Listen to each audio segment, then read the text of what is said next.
end up with a submission, that'd be awesome too. Yeah, that's a good point. So, You got two guys that can really scrap. So here you go, UFC 97, Anderson Silva versus Tyler Slates. Yeah. What do you think? Well, considering the fact that I really don't know who Tyler Slates is, because... Well, we can talk about that. I mean, has he really been a main carder before? He has. Yeah, Tyler Slates has been on some stuff. You know, he beat Nate Marquardt. Yeah. Okay, That's so true. there's a big guy right there. And so did Anderson Silva. Anderson Silva's beat everybody. Yes, he has. And that's the thing, is he got the answer for Anderson Silva? Can he get through Anderson's stand-up? And once he gets through it, can he get through Anderson's ground? That's going to be the question. And that's How the funny. quickly is he going to be able to take it to the ground? I don't understand the deal. UFC only has one division, honestly, where they have what I would consider multiple name talent. Okay, Anderson Silva's division, no. BJ Penn's division, no. GSP, each one of those is, they had to put BJ Penn versus GSP because they didn't have no one. I mean, Florian is probably going to wipe the floor with BJ Penn, and this is my honest opinion. I think BJ mentally lost it after that GSP fight. I think the dude is mentally out of it. It was even obvious I know it was all staged and this, that, and the other. But if it was staged and then he went in and got his butt whipped by GSP. Now, GSP is a great fighter. Now, what were we saying was staged? Well, when they do the UFC Unleashed show or whatever it is, what is it? It was the UFC Primetime. Primetime, where they show them training and getting ready for a fight, stuff like that. You could tell, even if some of that might have been staged for TV. I'm not talking about their actual training. I'm talking about, like, him on the phone talking about, I'm going to go take a vacation real quick and this and that. Well, yeah, most people... You're talking about BJ Penn. Yeah. Which is true. Yeah, he probably did. People I know that know him over in Hawaii, they say... He never worked out. And unfortunately, it showed. It obviously showed because he really gave it to GSP as good as he got in the first match. And unfortunately, in that second one, whoa, big turn. Well, GSP, after that first one, he went and got a professional trainers, and he actually changed his whole training and everything else. He could hardly do a pull-up. Really? He could hardly do a couple pull-ups. He couldn't do anything. Now, after he got done with everybody else, he's doing pull-ups with 100 pounds on. But, I mean, before that, he was not as strong as you think. He wasn't as fit as you thought he was. He just was. He was a different fighter when he came back the second time. He really got he was up there by himself, and he wasn't as professionally trained as you would have thought he was. Right. For winning as well and everybody else is, but I mean, the things gotten tougher. BJ is just that talented. He is really, he's a talented guy. I mean, extremely. He based his on talent, but he was lazy. He didn't work hard. He never came into the fight. That was the first time he came into the fight. He took the Tank Abbott route. Yeah. He took the Tank Abbott route. Although Tank actually was somewhat successful with that route. So was BJ. And so was BJ, very.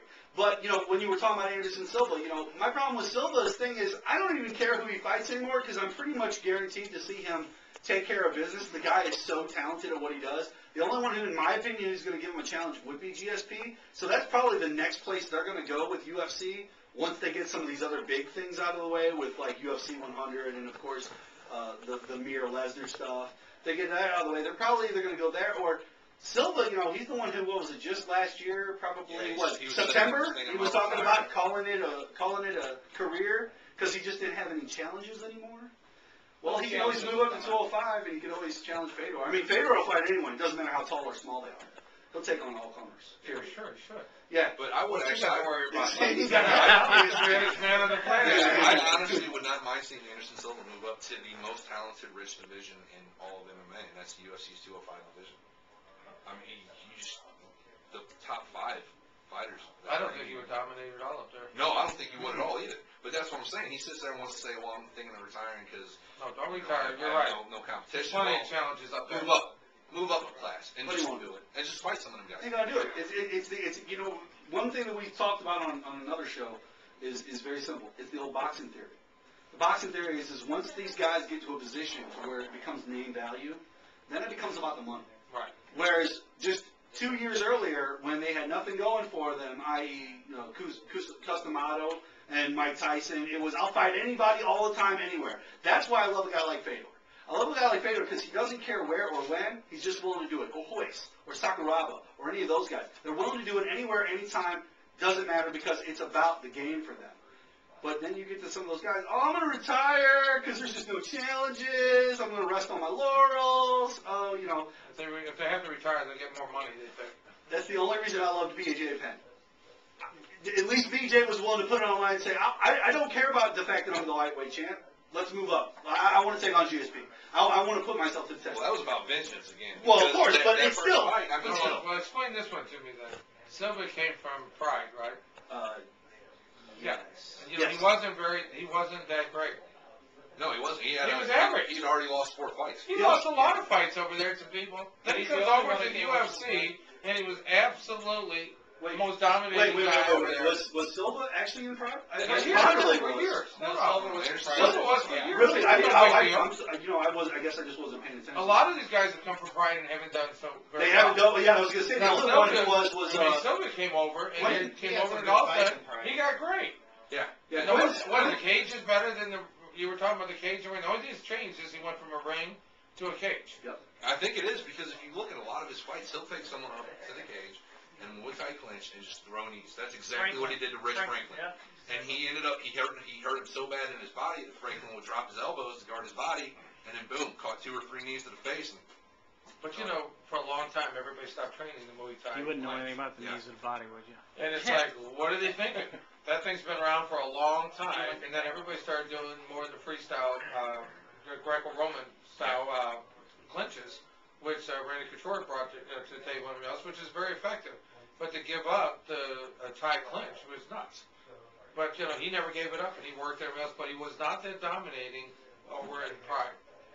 Yeah, because there's only been like him. Well, now that you brought that to mind, says Jackson is the only dude who's actually had a half decent record coming over from Pride to UFC. That's the only other guy, and even he's had his ups and downs. But You know, that was more personal than anything else. yeah, well, Dan Henderson hasn't done too bad.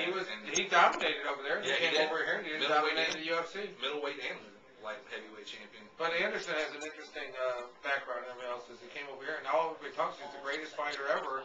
And it's like, what changed? What, did he get a better coach? Did he learn how to do something? And see, that's what we're talking about. I think that we need to do that. We need to go back to the original UFC tournament at least one time. Let's take the top 7, 8, 9 guys in the entire company. You know what I'm saying? And let's do it. 3 fights in one night. You got to go level to level, and nobody can do it. No Nobody. weight classes. No weight classes. Just straight up. Just and do it like because we were talking about this. Somebody asked me why UFC is such an important thing because you know what we do with mixed martial arts and all that. And we're still in our infancy. Understand that, guys. We don't consider ourselves the premier guys of mixed martial arts by any means. Me and Andy are still very much in our infancy in our knowledge, as well as in some of our, you know, just our standing and credibility in the mixed martial arts community. But, you know, somebody asked me, why UFC so popular? I don't understand it. And I said, it's simple. The movie Bloodsport. It was that simple. You found out all of a sudden one day that it wasn't just a movie with Jean-Claude Van Damme. There really was going to be this guy who did, jiu-jitsu, and he was going to go up against a sumo wrestler? Oh, well, hell yeah, I'll buy the pay-per-view. I'm in, man. Give me $35. Let's do it. I want to see the sumo wrestler get in there against the jiu-jitsu guy. And boy, Hoist whooped his ass, didn't he? He took care of dude. So that's what I was going to say. Probably one of the most impressive things I've ever I seen. did wrestle didn't fight the Silva guy. I thought he did. Was it? No, French no, Savate. Yeah, the French Savate guy is the one that fought the Silva guy, knocked his teeth out. Yeah. Oh, That's that right. happened today. Wait a second. Hoist Gracie fought Kimo. Actually, the JKD knocked his tooth out, didn't he? No, it was the French guy. Wasn't that the Tall, first? skinny guy. Was that the one with They got Jimerson? choked up. Was that the one with Jimerson from St. Louis? Yeah. The first one, yeah. Right. Isn't Jimerson from St. Louis? Yeah. Or he's from this area. Right, he's from St. Louis. Yeah, that's what I thought too. And Because they made it a, that was, but dude, that was crazy, and that's the beauty of it. And It's I'm gonna put mixed it like this. martial arts. Hoist Gracie was fighting at 170, and he fought a guy that was 250. So basically, you're looking at GSP versus Brock Lesnar. Yep. And GSP would win. Back when Hoist Gracie fought Kimo. Or Fedor versus Kimo, Man Choi. Kimo 6'3", 250 Man pounds, Choi or whatever his name is. taking on 6'2", 170, and Hoist Gracie won. That was probably the most impressive thing I've ever seen. And it wasn't like a bad win. It didn't go to decision. He took him in 2 minutes in the first round. Well, in 2 minutes because that's all they did. They went up in time, actually, at that point. But 2 minutes, and he submitted a guy that outweighed him by 80 pounds. Pretty impressive. Who are you talking about? Boyce Gracie Who fighting did he Chemo. fight? Oh, Chemo. Yeah. Oh, no, the only way he beat Chemo is because he held his hair. Yeah, but you know,